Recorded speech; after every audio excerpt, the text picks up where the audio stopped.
So, how was you? And how's the members of the band? How you all doing?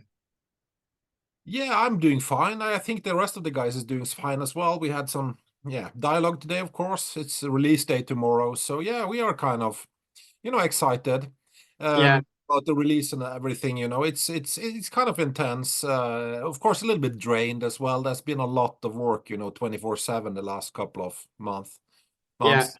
So yeah, it's a kind of that moment that kind of relief and excitement and all that stuff and that's a cool thing. I mean, it feels good after all these years, to still feel really excited about what you do, kind of thing. yeah, I feel even more so excited now than I did back in the day when I was 19 years old. So that's a cool thing. yeah. Um, when I do these interviews, I like to go all the way back to the beginning. So, what was life like growing up for yourself? What music was you listening to growing up, and who was your influences? Yeah, I was actually born in Trondheim, which is the third biggest city in town, and I was actually raised my three first year in a hippie collective in Trondheim. So I was kind of, I was even present in a documentary about the hippie movement back then. A little toddler, I remember. But yeah, my father was really into music. I'm from a rare musical family in the sense that everybody liked music, listened to music, but nobody of some reason played music though. But Yeah, but my father was a huge, had a huge collection back in the day, and was actually importing a lot of LPs, vinyls from UK. yeah, He had I actually have his catalog here in my studio now. It's like I think it's 4,000 or something like that. oh my God. Albums from 60s, 70s and stuff like that. And he got them from the UK, and then he kind of recorded them on I remember big tape Yeah, machines. And then he resold them in order to fund, buying new ones. So yeah, he was shitloads. There was shitloads of rare. Unfortunately, I don't have the original copies anymore, but I at least have the tapes yeah, actually here in my studio. So I grew up in sort of the early 70s underground scene when kind of before you at that time you probably didn't even have a record store in Norway. At that time there was like yeah. the whole music scene back then was so different than these days. So yeah, that's my background. Pink Floyd, Uriah Heep, all Yeah. that kind of stuff from the 60s, 70s, and early 80s even. All Is classics, it's what? all classic bands. All the classic band. And also he was really into the obscure. I know he had some really rare Beatles albums with a Wow. really special rare version of Yellow Submarine and stuff like a really kind of acid trip version of it or something like that. So he also had a lot of in between the classics. He also had a lot of the rare ones, if that makes any sense. Yeah. Um, the band was formed, if I'm correct, in 1995. Um, how was the music scene back in Norway at that time? And was you involved with the period of the Norwegian death metal scene? Was you around all that back then? I did see back then. You have a lot of good memories, great memories, and I'm like fundamentally very nostalgic person. So I kind of looking back quite often and remembering the good old days. Yeah, It's in Bergen where I grew up, or outside Bergen. There was a very small scene. I remember when I was like very little, I had no friends really that was into metal. I remember I had a friend in the street that we stole a cassette from his big sister, and that was Accept Metal Heart, I think it was. That was my very first kind of connection or kind of gateway into the whole thing. I remember I was completely sucked into the whole, this Metal Heart song with the intro and solo and everything, and the riff in the yeah, beginning and stuff. And from there on, I guess the usual story. I met some guys in secondary school and stuff that was into Twisted Sisters and Slayer and yeah, all the whole thing. So later on in the late 80s, I remember we got, we got to a kind of certain age that we crossed, the commune borders in a sense. We traveled, to hang out on parties and meeting other people on other side of the city and stuff. And I remember we got some contact with the guys in on which is in the opposite direction of from me, basically from Bergen City, which is Os, where you had the Amputational Funeral and Before Immortal and those Yeah, bands. So we was hanging a little bit with those, and one of those guys I remember is Stig is his name. He's still a good friend of mine, and but back then run a magazine called the Sadistic Noise Mag, and I think this was 80, 89 or something like that. And I remember we had a party at his place or something, and I got some magazines and flyers, and yeah, I was pretty much sucked into the underground scene. And yeah, and from there, I mean, it was a tight little a handful of people, I guess. We had a couple of clans around the city basically, and we was like drifting to the town and hanging around on a couple of pubs and drinking some beers and quite literally talking about music. That was kind of yeah, the magic back then. We just talked about music. There was no cell phone or smartphone that we could show the new picture or new logo or the yeah, latest song or rehearsal recordings. It was all a linguistic thing, and that was kind of sometimes I miss that a little bit, the mystery about that, the yeah, imagination that involves, the dynamic that involves. I clearly remember one evening I was out drinking beer, and the hot theme of the evening was like, hey, there is a new band in Oslo called Emperor, and they sound incredible. It's amazing, music and yeah, stuff. And it was like, but nobody have heard it, but it yeah. was still amazing, because we had a friend that had a friend that have heard a demo. So, that was kind of the early days. And there was, I mean, of course, in that age, 18, 19-year-old, barely grown up kids, Yeah, there was a lot of passion in it. Whatever we did back then, there was so much passion and energy and drive and everything. So it was a very creative, yeah, I don't know. the, The atmosphere was really strong, was really yeah. kind of empowering atmosphere, I remember. Yeah. As you're saying about the tapes and all that, my first introduction to the darker side of the metal world with King Diamond and Merciful Fate. My first um my first steps into that was via a tape. We used to go to record fairs, and back then you had the tapes, you had the vinyls, you had the picture discs, Yeah, yeah. and that was mine. That was my first step, and I grew up a massive Kiss fan, so I was conflicted Hmm.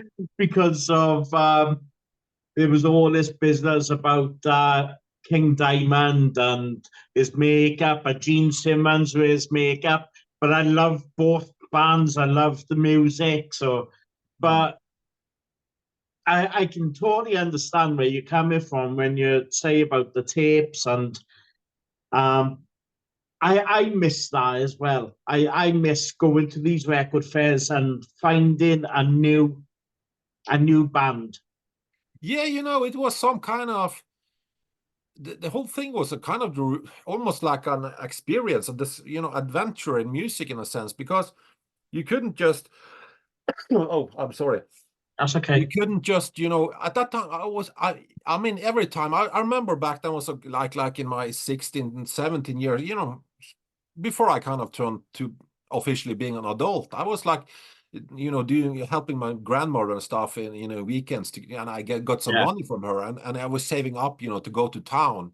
There is like a half an hour drive to town from where I live, and the bus and everything, and the excitement just arriving to town, going walking to this. We had a giant at that time, I remember, a record store in a cellar, and it was yeah, really good actually for the time being. That had a lot of really cool releases and albums, and a big section with metal and hard rock. Of course, at that time, heavy metal, hard rock. It was like, it was yeah, before, the whole death metal, black metal, and yeah, basically thrash as well. But every time coming down the stairs, I remember, and just peeking, over the room and looking at the wall, I was like, there's a new cover. What's that? What's that? And we had to check it out. And walked over to the help desk and just, can you play it for me? And can I listen to this album? Yeah. Yeah, only one time, one song. Okay. And yeah, that was kind of some of the, I don't know, just kind of magical. I mean, today Yeah. everything is so accessible on it's kind Yeah. of almost, I can't even open my phone without getting anything flashed in my face, whatever Yeah. that is when it comes to music, of course, because my career and all that, and that's the Yeah. way it is, and I have nothing against it, but it's so, it's so up in yeah, there is no, it's so easy accessible in a sense. I mean, back in the Yeah. day, to me, music, there was a combination of passion, music, and also you had to, kind of suffer not in suffering the way, but you have to spend some money on it, or you had to Yeah. travel, or you had to really, you had to sacrifice something for it. It Yeah. wasn't free. You couldn't just go to the toilet and get some water if you get my Yeah. point. Oh, So, it's yeah. So it was kind of different times, but good for good or bad, I guess. I mean, the new age, I mean, the digital age, of course, helped a yeah. lot, especially as an artist, in being in contact with people, you're working with labels and sending things back and forth and all that stuff. Not Yeah. to forget, the whole studio thing, Yeah. Nowadays, everybody can basically do an album themselves if they have the, technological Yeah. skills. And yeah, a sound card for a couple of bucks, you can basically do whatever you want. Yeah. I know they can fiddle around and make your voice sound fantastic when Yeah. as Yeah, you back in can. the day you'd sound dreadful. Yeah, you could definitely do that. And I think Yeah. that for us, like old runners like us, that has become a point in itself, because I really fear, this digital square, everything Yeah. is compressed and kind of quantized kind of thing, Yeah. To me, that is so damn unmusical in a sense, Yeah. I'm just, maybe I'm old grumpy bastard, I don't know, but I just love music. To me, should be alive. It should not be Yeah. perfect. There should be some human imperfection in it. There should be Yeah. something, that is music that in my mind lives.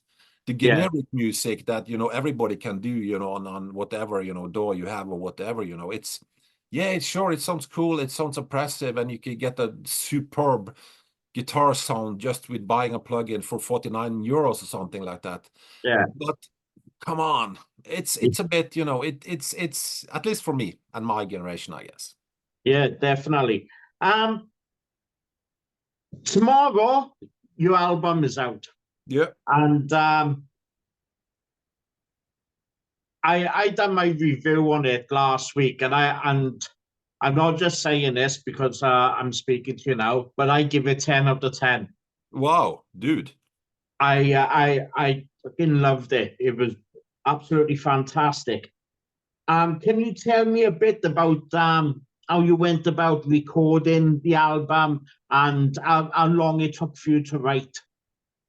Yeah, it's kind of, it kind of overlaps in a sense. I'm a kind of guy that always, when I have a time, when feel I have something going on, I sit down, record something. So I always, in between, whatever I do in life, I write music. So there is no, to be quite honest, when it comes to writing music, there is no really start or stop. I've been writing Yeah. music since I was 16 years old. Yeah. However, I mean, we did this European tour with Moonspell and Insomnium back in I don't even remember when, but yeah, a bunch ago, I guess, a while ago, last year sometime. And after that one, or during that tour, we kind of just decided, okay, this is it. This is now the next step for us is going to be settle down and just start, planning the new album and get going, because there is a lot of things that, studios, and you have to do appointments and all that stuff. So, Yeah. a label, of course, get them involved and all that. So I guess we started after that and, starting to toss our music on the table basically, and, listening to some demos and some scratches we had. And from then on, I spent hours upon hours, probably thousands of hours in my studio here, just what can I say, producing the music, trying different solution, trying different arrangement, trying different guitar tones, and so on and so forth. So for me, to be honest, to write a song doesn't take that much of a time anymore. I mean, I have my routine, I have my skills, and I'm pretty good at what I do, I believe. So writing a song can take me everything from like a couple of days to a week or something like that, like the kind of outlines of a song. But then I can spend like 3 months producing this song, trying different ideas, samples and synths and whatnot. So before we sent off the material to Jens Bogren in Sweden, we had some really decent demos going on, which sounds pretty much, pretty close to the album. However, of course, Jens Bogren did, the finishing of it, that it's superb and it is way more sophisticated and all that, of course. Yeah. I have to, make that, clear. But still, we always have a very, at least I've had this idea that I want to have a firm grip on the production myself. I want to follow my child the whole way to, to the record store, so to speak. I don't want to leave it on the bus and, in that case, I don't just want to depend on a studio. I want to have this grip on things to make sure that when people buy our records, they get the real stuff. There is no cotton or anything, obstacle between me and the listener. Yeah. With the album coming out, have you made plans for 2024 to tour the album? And if you are going to tour the album, whereabouts are you looking on touring? Yeah, we have a bunch of festivals coming up in this year. I don't remember all of them, but some big ones and some smaller ones, I guess. It's pretty much spread all over, I think. But I've kind of delegated all that stuff to some other guys in the band, so I don't deal with that anymore. I'm a grand old father, grand old man in the house now. I do the music and stuff, but we have a bunch of festivals. And then we also not just now these days we are working on a tour in late September, October, I around that time, a full tour, a month, over a month, I think. And that will be pretty much all over the place. I can't guarantee at the moment that we will come to UK, but I think so, to be quite honest, because I think we will cover basically all over Europe. And we will do a tour with a pretty famous band releasing an album in these days as well. My final question was, have you got any plans to come to the UK in 2024, 2025? But like you say, you hope to come in the future. So will that be then festivals, do you think, or do you think you could come over for quite a few dates over in Yeah. there? I think.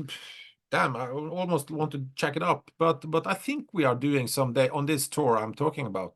It's not announced yet because it's not all, it's still some empty slots and stuff like that. Yeah. But I think it was supposed to be announced this month.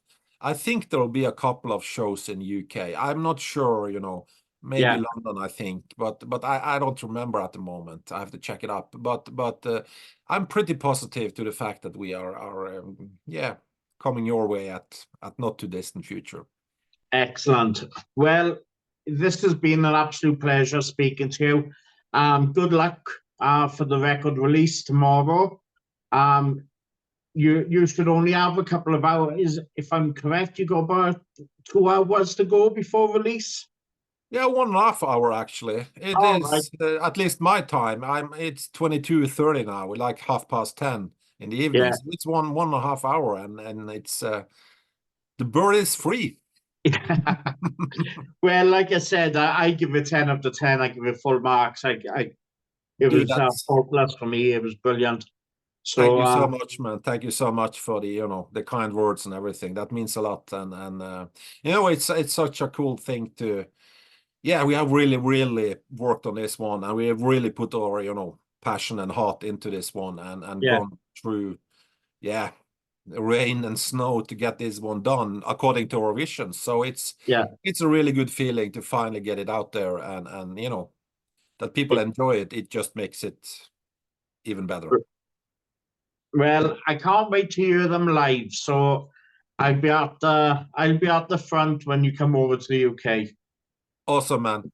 Let's share a beer or something like that. Yeah, And, definitely. that would be cool. Yeah, we'll arrange something when you come over. Awesome, man. Thank you so much for having me, and have a beautiful evening. And take care, man. And yourself, okay? Take care. Take care. Bye.